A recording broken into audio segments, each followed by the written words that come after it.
Magandang araw sa inyong lahat. Ngayon po ay Sunday. It's our prayer and exhortation at muli po tayo dadako sa panalangin at pasalamat sa Diyos sa kanyang lakas na ipinagkaloob sa atin. Shall we pray? O aming Ama, maraming salamat sa araw na ito at patuloy kaming nagpapasalamat at nananalangin na dumating ang biyaya ng kaligtasan sa bawat pamilyang Pilipino na sila'y tumanggap kay Jesus na maging kanilang Panginoon at tagapagligtas ng kanilang buhay sa araw na ito. Sa pangalan ni Jesus. Amen.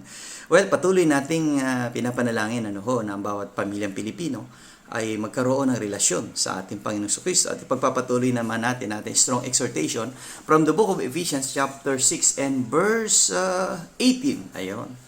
And praying always with all prayer and supplication in the Spirit, and watching thereunto with all perseverance and supplication to all saints. Ito po yung panalangin na palagi na tayo nananalangin na naayon sa kalooban ng Panginoon.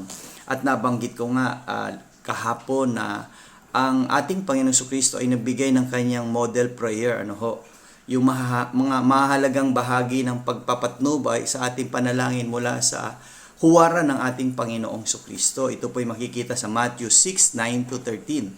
At unang nga po yung binanggit niya yung Our Father. Ito po yung pagpapahatid na tayo na tumanggap na sa ating Panginoong Kristo ay may relasyon na sa Ama.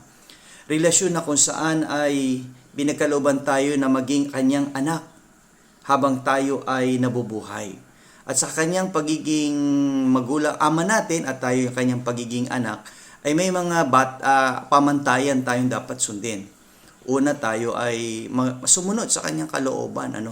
Sabi nga doon ama namin. Okay? Ang ama namin ay pagpribilehiyo na magkaroon tayo na matawag natin siyang ama dahil tayo ay may relasyon na sa kanya. Sa pamamagitan po yan ng ating Panginoong Kristo. Kaya kung wala ka pang relasyon sa ating Panginoong Kristo, tanggapin mo si Jesus maging iyong Panginoon na tagapagligtas dahil ang tunay na kapayapaan ay manggagaling lamang sa ating Panginoong Hesukristo. Dahil siya yung kapayapaan. Siya nagbibigay sa tao ng pag-asa.